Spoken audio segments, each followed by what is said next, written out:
Akkam nagaa jirtu ani Yoobsan Bebeetii. Yoobsan Miidiyaa Neetwork YouTube chaanel laayik, sheer, sabskiraayib gochuun hin dagatinaa. Egaa akkuma yeroo darbe keessatti waliin ilaalaa turre barnoota sirna gadaa kutaa 5ffaa boqonnaa 1ffaa boqonnaa 10ffaa 11ffaatti ilaallee jirra. Har'a immoo boqonnaa 13ffaa mata duree Odaa jedhu kan waliin ilaallu ta'a jechuudha.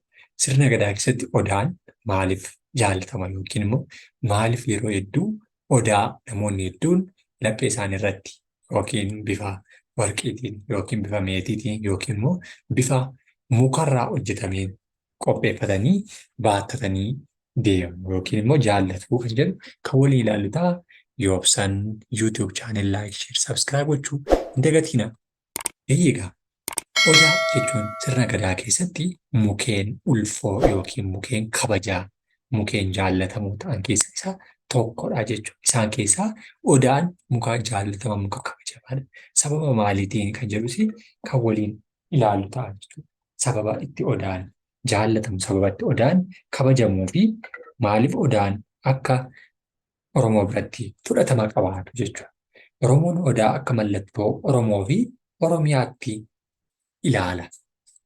Akka Oromoo fi Oromiyaatti ilaala. Oromoo jechuun saba, Oromiyaan immoo biyya jechuudha. Akka kanaatti ilaala eenyuun muka Odaatiin jechuudha. Oromoon mukeen jiran keessaa Odaa sababa adda addaaf mallattoo ofii godhee filateera. Isaan keessaa immoo sababa gurguddoon Odaan muka maaliiti? Odaan muka uumamaan lalisaadha. Bonaa fi ganna baala hin harcaafanne. Yookiin immoo gaaddisa Odaa jalatti maal ta'u?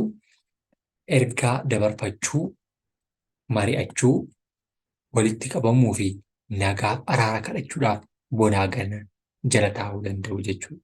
Maal jala?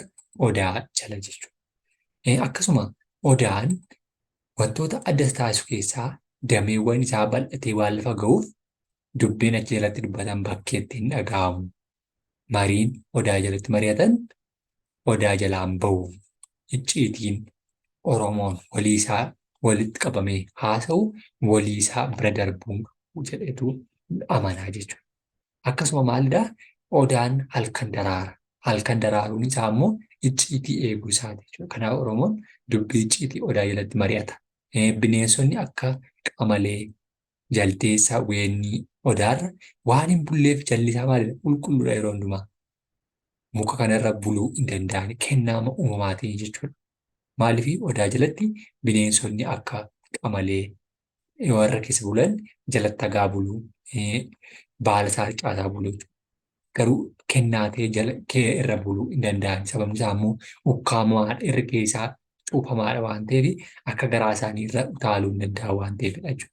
Innis ofitti wanni godhatee jira. Akkasuma imimmaan qaba. Imimmaan qaba. Fireen isaanii nyaatama.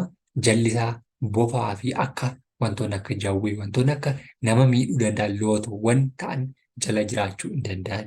Akkasuma jalli isaa yeroo hundumaa bonaaf ganna bishaan hin dhabu. Kanaaf Oromoon Odaa jaallateetu filatee muka kabajamaa, muka araaraa, muka icciitii eegu jedheetu kabajaa jechuudha. Odaa jalatti bineensonni akka jawwee, bofaa fi buutii waan hin galleef gaaddisa Odaa taa'uun sodaa hin qabu jechuudha. Odaa kana jala yoo dhalli namaa taa'e waan nama hidduu yookiin nama miidhu jala waan hin jirreef yeroo hundumaa jalatti boqochuudhaaf bakka filatamaa fi bakka jaallatamaadha jechuudha. Odaan bakakkaan waan hin dhoofneef akkasumallee Odaarra bakakkaan bu'uu hin danda'u. Yeroo roobaas sodaa malee jalatti dhiyeessuun ni danda'ama jechuudha. Mukeen kaan garuu gara mukaatti yoo dhiyeessan muka yoo rukute bakakkaa waliin nama dhaadhama. Muka Odaarra garuu bakakkaan bu'uu hin danda'u. Sababni isaa immoo kennaa uumamaatiin muka addaa ta'e uumameera waan ta'eef jechuudha. Oromoon Odaa jalatti seera tumee uummataaf labsaa waan mareete murteessee Odaa jalatti murtee dabarsee baalli yookiin aangoo waliif kennee kan inni wal eebbisu Odaa jalattidha. Kennaa adda addaa kan inni walii laatu achi jalatti, kan inni rakkoo furatu achi jalatti. Gaaddisni Odaa iddootti miseensonni gadaa sadarkaa tokko gara sadarkaatti aanutti ce'u isaaniitti ayyaaneffatan yookiin itti kabajatan. Odaan gaaddisa abbaa gadaa fi galma Oromoon dhimma siyaasaa fi diinagdee isaa jalatti mari'atu. Siyaasa, hawaasummaa, diinagdeedhaan cimuu kan inni mari'atu, aangoo waliif laachuu isaa kan inni walii mirkaneessu muka odaa jalattidha jechuudha. Haala kanaatiin kan isaan bareedanii muka odaa jala taa'anii yeroo isaan mari'atan bifa kana fakkaatuun jechuudha. Oromoon sirna kana waan qabu kun naanna'anii jiru. Naannoo ta'uu isaanii kun immoo yookiin geengoo uumanii jiraachuun isaanii immoo icciitiin nu gidduudhaa hin ba'u. Icciitiin nu gidduutti haasa'ame walii keenyaaf araarri nu gidduudhaa rakkinni nu gidduudhaa hin ba'u hin furama kan jedhuuf akkaataa kanatti marsanii taa'anii odaa jalatti mari'atu jechuudha. Akkasuma waan nama sodaachisu hin jiru tokko baalli isaa cicciramee namarra bu'u isaatii akkasii bofni jala hin jiru, buutiin jala hin jiru, jawween nama hedduu hin jiru, amaleen jaldeessii fi wantoonni baala isaa gad namatti ciranii wantoota kosii ta'an namarra buusuu waan hin jirreef kabajaan akka dhaqxeetti uffata kee osoo xureessini jala teessee mari'attee deebi'uu dandeessa jechuudha. Akkasuma odaa jalatti mukti kamuu biqilee guddachuu ni danda'a. Biqiloota kaan jalatti mukti biqilee guddachuu hin danda'u. Sababni isaa immoo coomni biqiloota warra kaanii biqilaa jalatti akka hin biqille yookiin akka jalatti hin guddanne taasisa. Odaa jalatti garuu biqilaan hundiyyuu biqilee guddachuu danda'a. Coomni isaa mukeen xixiqqoo quucarsuu dhabuun isaa immoo sababni Oromoo aadaa ta'ee saboota xixiqqoo haammatee waliin jiraachuu danda'u agarsiisa jechuudha. Akkuma mukti kun coomni isaa biqiloota xixiqqoo jalaa hin gogsine yookiin immoo hin coollagsine Oromoon illee haammatee uummata xixiqqoo uummata sabaan hammaa isaa xiqqoo qaban illee ofitti haammatee barsiisee aadaa isaaf safuu isaa taasisee jiraachisuu uummata danda'u ta'uu isaa argisiisa jechuudha. Odaan jiru jiidhaaf bishaantu jala jiraata. Oromoon jiidha jaallataa. Bakka jiidhi jiru margaa bishaantu jira. Namaaf horiinis ni hin dheebotanii. Kanaaf Oromoon bakka odaan jiru jireenyi qananii ta'u akkas jedhee faarsaa jechuudha. Maasa kanaaf jaalaladha jechuudha kun. Odaa waa sadii qabaa, sadanuu ofirraa qabaa, gaaddisa caayyaa qabaa, gubbaa firii qabaa, jalaa bishaan qabaa jechuun faarsaa jechuudha. Odaan waa sadii qabachuun tokko maal qaba dheera caayyaa yookiin immoo odaan sadanuu ofirraa qaba. Sadanuu ofirraa qabachuun gaaddisa caayyaa qaba. Gaaddisa caayyaa jechuun namoota jala taa'an qaba. Gaaddisa sana jalatti yeroo hundumaa namni jalatti boqota waan ta'eef of jalaa qaba. Gubbaa irra keessa isaarraa immoo firii nyaatamu yookiin immoo ija nyaatamu qaba. Jalaa immoo maal qaba? Bishaan qaba jechuun faarsa jechuudha. Kun immoo tokkoffaa mukni odaa maalidha? Firiin isaanii nyaatama. Kanaaf namaaf horiin illee firii odaa nyaachuun beela ba'a. Inni lammataa odaan bonaaf ganna baala waan hin harcaafanneef maalidha? Namaaf sa'aaf gaaddisa ta'ee jiraachuu caayyaa qabaasa jiru jechuudha. Sadaffaa odaan jiruu bishaan waan hin dhabneef odaan bakka jiru bishaan waan hin dhabneef maal namaaf horiin dhuganii dheebuu ba'uu. Kanaaf odaan mallattoo milkii gaarii eebbaaf jireenya qananiiti jechuudha. Kanarraa kan ka'e Oromoon mukeen jiran hunda keessaa odaa kabajaa fi jaalala guddaa qabaataa jechuudha. Uummata Oromoo biratti odaan waayyuudha yookiin immoo odaan qulqulluudha. Waayyuudha kan jedhu qulqulluudha yookiin immoo kabajamaadha. Isa jedhu kan agarsiisuudhaa fi odaan maalidha? Odaan waayyuudha. Wayyooma isaarraa kan ka'e odaan qoraan cabsanii bu'eeffatanii muranii dallaaf mana illee ittiin ijaaranii biqiltuu odaa reefu guddachaa jirtu yoo argan jalaa ciranii kunuunsu malee hin muranii hin buqqisanii. Odaan uummata Oromoo walitti dhufeenya cimaa qaba. Oromoon odaa jala taa'ee seera tumee uummataaf labsa. Rakkoo siyaasaaf hawaasuma mari'ata. Yaa'ii odaa bulee aanga'oota isaa filatee hojii irratti bobbaasa. Roobaa fi nagayaa achi jala taa'ee kadhata. Achi jala taa'eetu kan inni kadhatu gumaaf wal dhabdee garuu odaa jalattiin mari'atamu. Maaliifidhaa? Gumaaf wal dhabdeen odaa jalatti ciitii miti waan ta'eef hawaasa biratti akka hawaasni beeke irraa baruuf bakkeettidha jechuudha. Warreen kun lamaan garuu asirratti maal ta'an hin mari'atamu. Gumaa jechuun nama ajjeesee harka isaa dhiiga tuqeedha.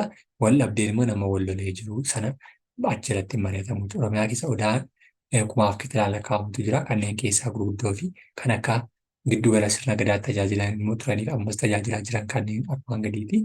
Warreen muraasa isaanii warreen beekamtii qaban malee gumaa kitilatu jiru. Odaawwan biqilanii bakka hedduu jiru. Warreen beekamanii fi odaan sirni gadaa biratti gaggeeffamu tokkoffaa odaa roobaadha.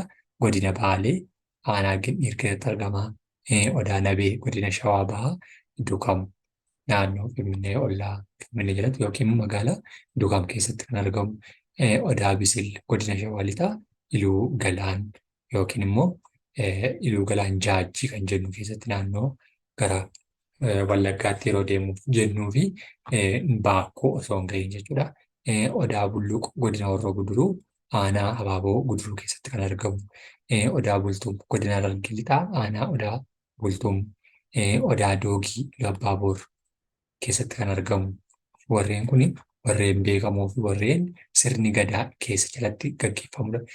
Odaa doolaa godina Gujii Bahaa Doolaa Waayyuu. Odaa Borbor Boorana keessatti kan argamu. Odaa Gaaradoo Walloo yookiin immoo Oromoo naannoo Walloo keessatti kan argamu. Odaa Bullee naannoo godina Jimmaa keessatti kan argamu. Warreen kudhan kun warreen beekamanii fi warreen sirni gadaa jalatti gaggeeffatu keessa isaan jiraatu jechuudha. Kanaafuu Odaan teessoo gaaddisa abbaa gadaa caayyaa Oromootaa faajii Oromummaa mallattoo Oromoo fi Oromiyaa ta'uutiin kan isaan tajaajilan yookiin kan isaan nama gargaaranidha jechuudha. Kana fakkaata boqonnaa 13ffaan kana fakkaata Odaa kan jedhudha. Yoobsan YouTube channel like, share, subscribe gochuu hin dagatinaa. Boqonnaan 14ffaan immoo geerarsa kan jedhu ilaalla jechuudha. Sirna gadaa Oromoo keessatti geerarsi iddoo guddaa qaba. Oromoon miiraa fi quuqaa isaa karaalee ittiin ibsatu keessaa inni tokko maaliidha? Geerarsaanidha jechuudha. Geerarsi yeroo kam geerarama? Yeroo aarii, yeroo gammachuu, yeroo gootummaa kan geeraranidha jechuudha. Geerarsi of gaan gootni jabduu dalagee ittiin baannatuuf ittiin ofiin beeksisu miira ofii keessatti ittiin ibsatu. Gootni osoo hin faarsiin dura abbaa haadha dachee lammii isaa faarsaa. Kanaaf Oromoon maali? Geerarsi faaruu gootaati jedha. Kanaaf geerarsaan goota arjaa fi beekaa isaa faarsa jechuudha. Gootni tokko akkaataa inni cimina isaa ittiin kan ittiin faarsan. Arjaa nama waa kennaa adda namaaf kennu kan ittiin jabeessan. Dabeessa immoo qeequun onneetti kan horan. Fakkeenyaaf geerarsa yeroo namni tokko gara duulaa deemuu sodaatu kan isaan ittiin geeraranii gara waraanaatti geessan yookiin daagummaa isaarraa kan bayyaanatu kan isaan ittiin taasisan. Goota waraanee lolee boojii eegalee kan isaan cimsan jechuudha.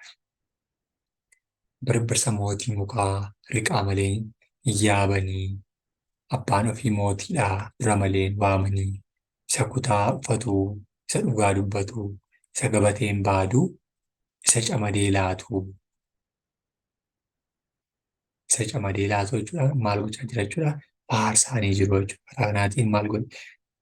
Yeroo inni itti faarsu yoo irbaanni koo dhufu biraa hin hafu qabeen koo yommuu abbee koo faarsu biraan hafu harmeen koo harmee luuccaan wal maraa akka muujjaa balbalaa harmee luuccaan labbeessaa akka baala baddeessaa taa'a sirriirra ta'e jettii hodhaa itittuu jettii harka tokkoon calii baattii tokkoon aannan laattii yaa footuu calii lamaa yaa boontuu sanyii namaa dachee nagaa oltee dachee nagaa bultee yaa guddittii dhugaa jaartii garaa margaa irri kee midhaanii jalli kee bishaanii sirraa horree yaafnaa sirraa qonna nyaannaa dheetu maal godha jechuudha ni faarsaa jechuudha. Waan agabuun na godhee midhaan ga'een dubbadhaa waan dheebuun na godhee bishaan ga'een dubbadhaa waan alagaan na godhee lammii ga'een dubbadhaa waan lammiin naaf godhe baran darbeen dubbadhaa. Mootiin muka waa sadii waddeessa muka bokkuu baddeessaa muka faachaa hoomii muka waaqayyoo muka arbaa laga keessaa yaa qottoo siifan hawwee mootiin namaa waa sadii beekaa dubbiif jaallatu goota lolaaf abdatu arjaa kennaaf jaallatu dabeessa garaa dibbee yaa buusaa siifan hawwee irra deebii yaa golfaa jechuuti maal godha jechuudha ni faarsaa jechuudha. Fakkeenyaaf addatti dabeessa yeroo inni arrabsu jechuudha. Arjaa kennaaf jaallatu dabeessa garaa dibbee dabeessi garaasaa waan garaasaatti quufee nyaata argatee jennaan soraata waan ta'eef dabeessa garaa dibbee yaa buusaa siifan hawwee jechuun dabeessi kun maali dhukkoo buusaatiin akka inni qabamee duulleetti geeraraa irra deebii yaa golfaa dhukkubni golfaadha muree irra deebii ta'e eenyuun fudhadhu dabeessa kana fudhadhu jechaa jiraachuu beekaa dubbiif jaallatu goota lolaaf abdatu arjaa kennaaf jaallatu jechuun immoo namni beekaa dubbii gaafa dubbatu waan sirrii dubbata waan jaallatu waan hawaasa jijjiiru dubbata jechuudha. Goota lolaaf abdatoo jedhamu gootni immoo gaafa lolaa hawaasarraa diina deebisa waan ta'eef arjaa kennaaf jaallatu. Nama waa namaaf kennu jaallatu immoo maal godhu arjaadha waan ta'eef gaafa inni kennaa namaaf kennu kan isa jaallatanidha jechuudha. Akkasuma mootiin mukaa waa sadii mootiin mukaa meeqadha waa sadii tokkoffaa waddeessa mukaa bokkuu ta'uudha. Waddeessi mukaa mukti bokkuu yookiin uleen bokkuu waddeessa irraa hojjetama. Baddeessa muka faachaa faacha maal godhu faacha kan itti diran muka waddeessaatti diru. Hoomii muka waaqayyoo muka arbaa laga keessaa yaa qottoo siifan hawwee muka arbaa laga keessaa jechuun mukaan qoraattii ta'edha. Namni yaabbachuufis bineensi kamillee yaabbachuu kan hin dandeenye jechuudha. Qoraattii qaba waan ta'eef karaa ittiin qabatanii yaabbatan tokkollee hin qabu. Eenyu fan hawwee qottoo siifan hawwee akka inni kutee balleessu jechuudha. Kanaaf haala kanaatiin itti geeraraa jechuudha. Waan agabuun na godhee midhaan ga'een dubbadha. Beelli bakka midhaan hin jirre yoo dhaqe ni beelee gaafa midhaan nyaatee booddeen jabaata dhiirri waan ta'eef gaafa sana dubbata. Waan dheebuun na godhe bakka bishaan hin jirre bakka gogiinsitti isa mudate jechuudha. Bishaan na godhe bishaan ga'een dubbadha. Ergan bishaan dhugee argadhee waan alagaan na godhe lammii ga'een dubbadha. Qophaa koodha waan ta'eef qophaatti gaafa diinni nama argatu yookiin alagaan nama arge nama miidha gaafa lammii ofii bira gahan garuu itti fakkaatu jechuudha. Waan lammiin naaf godhe baraan darbeen dubbadha. Gaafa fira bira gahan garuu lubbuutti deebisa waan ta'eef gabbarri isaa gaafa darbee fira fi alagaa sana adda baasetti himuu danda'a waan ta'eef jechuudha. Dachee nagaa ooltee dachee nagaa bultee yaa guddittii dhugaadha. Dacheen kun immoo nagaadhaan oolchitee nagaan nu bulchitu waaqni gargaarsa isaatiin dachee kana nu jiraachise nagaa gaafachuu waaqa ishee uume nagaa gaafata jechuudha.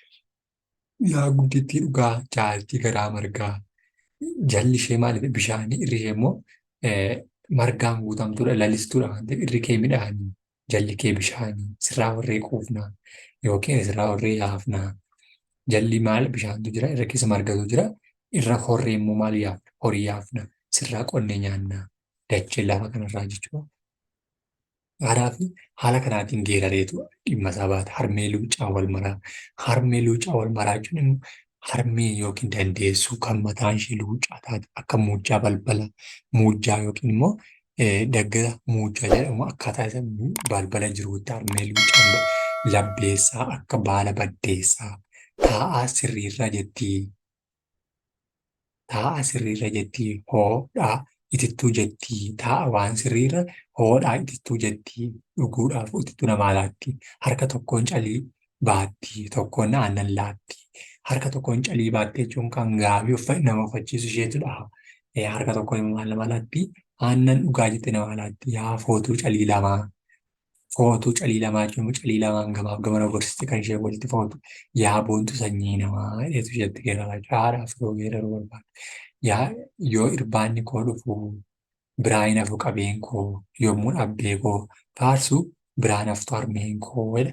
Yeroon irbaanni koo dhufu jechuun irbaanni galgala yeroo rafuudhaaf yookiin nyaata nyaadhu biraan hafu qabeen koo jechuun aannantu waliin dhufa. Yommuu abbaa koo faarsu biraan haftu harmeen koo maqaa lamaan isaanii nan faarfadha. Birbirsa mootii mukaa birbirsi immoo dheeraadha yookiin akkasuma dagaagee jiraata waan ta'eef birbirsa mootii mukaa riqaa malee hin yaabanii riqa yookiin immoo dildila isa jedhu malee yaabanii abbaan ofii mootiidha dura malee waamanii dursa maqaa abbaa ofii waamanii kaanii jedha waan ta'eef isa kutaa uffatu isa dhugaa dubbatu isa gabateen baadu isa camadee laatu gabateen isaa maalidha yeroo hundumaa kan inni ittoo godhatu baaduutiinidha. Kan camadee namaaf illee laatudha waan ta'eef fedhetutti geeraraa jechuudha.